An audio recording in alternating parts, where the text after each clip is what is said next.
마태복음 13장 53절에서 58절까지 예수님께서 이 모든 비유를 마치신 후에 거기를 떠나서 고향으로 돌아가사 저희 회당에서 가르치시니 저희가 놀라 가로되 이 사람의 이 지혜와 이런 능력이 어디서 났느뇨? 이는 그 목수의 아들이 아니냐? 그 모친은 마리아, 그 형제들은 야고보, 요셉, 시몬, 유다라 하지 않느냐? 그 누이들은 다 우리와 함께 있지 아니하냐? 그런즉 이 사람의 이 모든 것이 어디서 났느뇨 하고 예수님을 배척한지라. 예수님께서 저희에게 말씀하시되 선지자가 자기 고향과 자기 집 외에서는 존경을 받지 않음이 없느니라 하시고 저희의 믿지 않음을 인하여 거기서 많은 능력을 행치 아니하시니라. 아멘. 주님께서 천국에 대한 여러 비유들을 마치신 후에 고향으로 돌아가셨다 그럽니다. 고향에 가셨는데 고향은 나사렛이지요. 그곳에 있는 회당에서 주님께서 가르치셨습니다. 사람들이 놀라서 이 사람의 지혜와 이런 능력이 어디서 났느뇨 가르치시니 너무나 그 가르치시는 내용이 놀라웠던 것이지요. 그 가르치시는 내용에 대해서는 그렇게 성경에 누가복음 같은 좀 언급이 되어 있지만 더욱 자세한 내용은 생략되어 있는 것 같습니다. 그래서 이 지혜와 이런 능력이 어디서 났느냐 그럴 정도로 이 나사렛 사람들이 놀랐습니다. 그러나 이 사람들이 놀라면서 말하기를 이는 그 목수의 아들이 아니냐. 요셉이 살아있을 때 이 나사렛에서 일을 많이 했기 때문에 알지요. 또 동네가 생각보단 그렇게 크지 않을 테니까 이 요셉의 아들들의 이름을 다 알고 있는 것입니다. 그리고 그 누이들은 다 우리와 함께 있지 아니하냐. 그러니까 누이들도 아직 어리거나 혹은 좀 자라서 그 동네에서 시집가서 생활하고 있는지도 모르겠습니다. 그래서 그 모친은 마리아, 그 형제들은 야고보, 요셉, 시몬, 유다라 하지 않느냐. 그 누이들은 다 우리와 함께 있지 아니하냐. 그런즉 이 사람의 이 모든 것이 어디서 났느뇨? 이 사람의 이 모든 것이 어디서 났느뇨? 그렇게 이제 궁금해하면서 결론이 하나님께 났다. 그러면 최소한은 선지자구나. 그럴 텐데 이 사람들이 그러면서 결론이 뭐냐 그러면 57절에 보면 예수님을 배척한지라 그랬습니다. 이 사람들은 주님을 배척하고 맙니다. 인정할 수 없다는 거죠. 함께 살아왔고 다 알고 보고 살아왔는데 인정할 수 없다는 것이지요. 왜 인정할 수 없냐 그러면 자신들이 가지고 있는 편견, 선입견 때문에 그렇습니다. 자신들이 가지고 있는 편견, 선입견 때문에. 그래서 주님께서 말씀하시기를 저희에게 말씀하시되 선지자가 자기 고향과 자기 집 외에서는 존경을 받지 않음이 없느니라. 왜 선지자가 자기 고향과 자기 집에서는 자기 집이다 그런 말도 있죠. 자기 집은 자기 가족을 이야기하는 것입니다. 선지자로 부름받았지만은 자기 가족들은 깨복쟁이 때부터 어릴 때부터 함께 자라왔잖아요. 함께 먹고 생활하고 화장실 가고 이런 걸 다 보고 살아왔다 그 말입니다. 그렇기 때문에 인간적인 판단, 생각 그런 것이 있어서 그 집에서 선지자가 나도 인정하지 못하는 것입니다.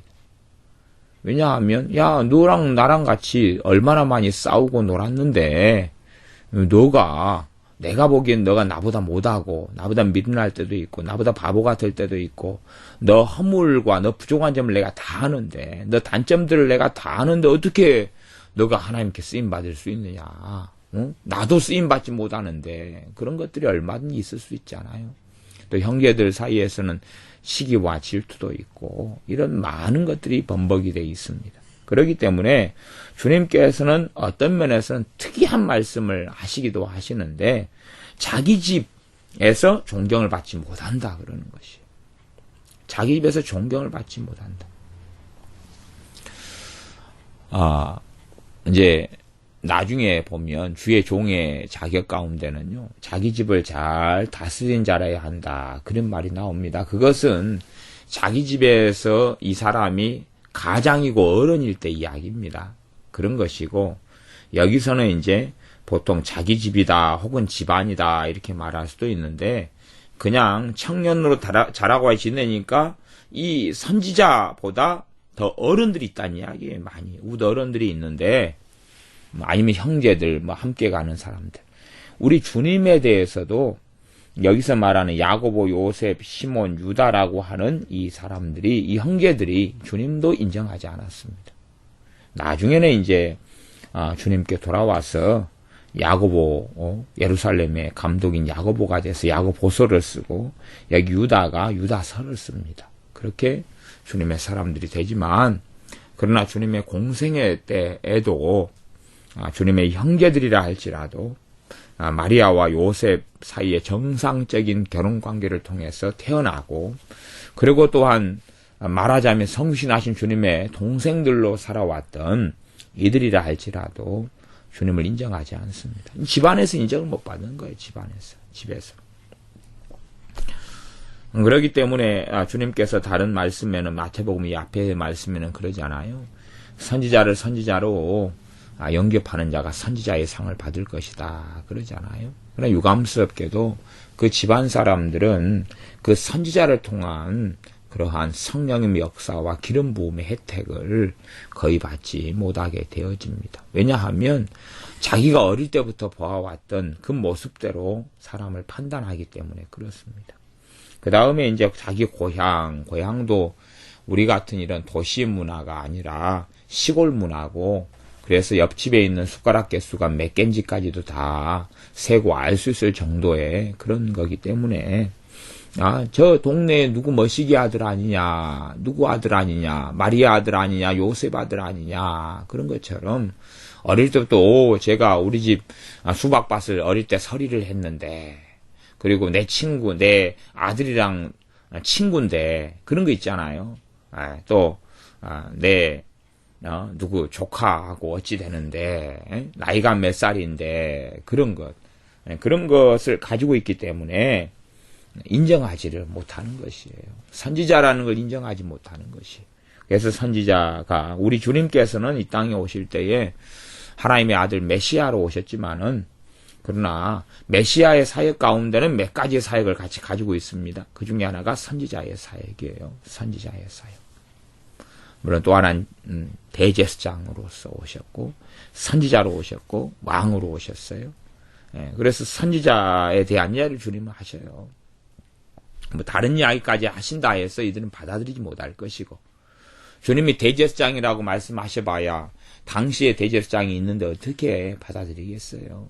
또 주님이 왕이라고 해봐야 선지자도 인정하지 못하는 판국에 어떻게 왕이라, 또 메시아라고 해봐야 선지자도 인정하지 못하는데 어떻게 메시아를 인정하겠어요. 그러니까 선지자를 언급하시면 주님이 말씀하셔요. 존경받지 않음이 없느니라. 그러면서 58절의 말씀이 나오는데, 저희의 믿지 않음을 인하여 거기서 많은 능력을 행치 아니하시니라. 그러니까 아주 사소한 작은 능력들은 행하셨다는 말씀이 있습니다. 하지만 저희의 믿지 않음을 인하여 거기서 많은 능력을 행치 아니하시니라. 저희의 믿지 않음을 인하여 거기서 많은 능력을 행치 아니하셨다는 말씀에는 크게 두 가지 의미가 있습니다. 첫 번째는 뭐냐 그러면, 주님이 능력을 행하셔 보아야 이들에게 이용당할 수밖에 없습니다. 왜냐하면 이들은 주님을 배척했다는 이야기는 아주 강팍하고 악하다는 이야기예요. 사람들 자체가 강팍하고 악하다. 왜냐하면 주님을 벼랑 끝에까지 몰고 가서 죽이려고 하잖아요. 그런 사람들이에요. 아주 그냥 이 사람의 지혜와 이런 능력이 어디서 났느냐 할 정도로 해당해서 말씀을 전할 때 놀랐으면서도 인정할 수 없다는 거예요. 원체 시기심, 질투. 내 아들은 이 모양 이 꼴인데 저 사람은 누구냐, 어쩌냐. 그렇게 될 수도 있는 거지요.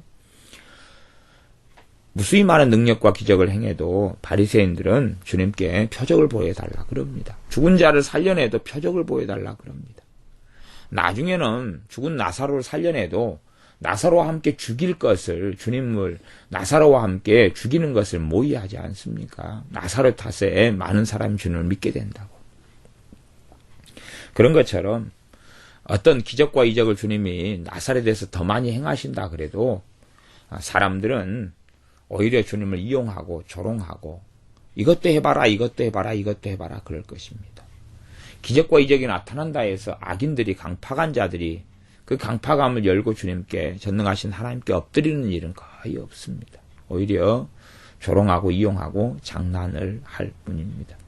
그런 이유 때문에 주님께서 이들이 믿지 않은 거예요. 이들은 믿지 않기 때문에 그들의 불신앙에, 또한 기적과 이적을 많이 행하신다 그래도 그들의 명백한 한계, 오히려 더 악하게 얼마든지 변하게 됩니다.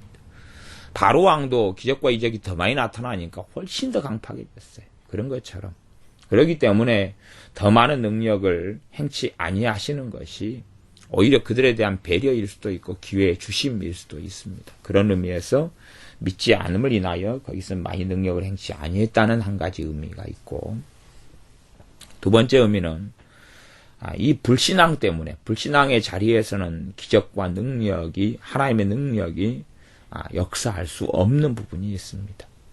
이제 첫 번째 부분에서 제가 이야기한 것은 사람의 불신앙을 넘어선 하나님의 주권적인 치유와 권능과 역사가 있기 때문에 그런 관점에서 이야기한 것이고요.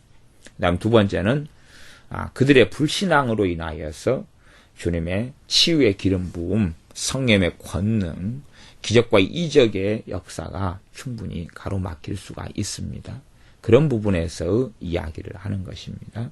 그래서 불신앙 때문에, 믿지 않음 때문에, 우리의 불신앙으로 인하여 하나님은 우리의 삶 속에 더 많은 능력과 권능을 행하시고자 해도 그렇게 하실 수 없을 때가 굉장히 많습니다. 무리를, 주님께서 풍랑이는 무리를 베드로에게 걸어오라고 명령하셨고, 무리를 베드로는 걸어갔고, 주님의 원하심은 뭐냐 그러면 베드로 사도가 물속에 빠지지 않고 온전히 걸어오는 것이었습니다. 그러나 베드로의 의심과 불신앙으로 인하여 물속에 빠져들어가는 것처럼 우리의 많은 불신앙과 우리의 의심으로 인하여, 믿지 않음으로 인하여 우리의 삶에도 하나님의 많은 능력과 권능이 나타나지 않게 되어집니다. 그러므로 우리가 우리의 삶 속에 하나님에 대한, 우리 주 예수님에 대한 불신앙이 얼마나 많이 있는지를 발견하는 것은 정말로 중요한 일입니다. 우리의 삶 속에 불신앙이 옛날부터, 믿을 때부터 많이 있어서 우리 삶 속에 불신앙의 어떤 모습이 있다. 그것은 일반적으로 우리 안에 근심, 염려, 불안, 두려움, 낙심, 절망, 의심 혹은 원망이 있는가를 살펴보면 알 수가 있습니다. 왜냐하면 불신앙으로 인한 열매들 혹은 불신앙의 얼굴들, 다른 여러 얼굴들이 근심이고 불안이고 두려움이고, 그래 두려움에는 형벌이 따름이라 그러거든요. 불신앙의 얼굴들이기 때문에 그렇습니다. 그래서 이 불신앙, 믿지 않음으로 인하여서 거기서 많은 능력을 행치 아니하셨다라고 말씀합니다. 기도하겠습니다. 아버지 하나님, 우리가 믿지 않음으로 인하여, 불신앙으로 인하여 하나님의 능력이 가로막히고 하나님의 능력이 우리에게 나타나는 그러한 하나님의 역사가 막혀지지 아니하도록 믿음의 사람, 말씀의 사람, 진리의 사람, 또한 무엇보다 주의 말씀을 믿는 믿음의 사람들이 우리들이 되게 하여 주시옵소서. 예수님의 이름으로 기도하옵나이다. 아멘.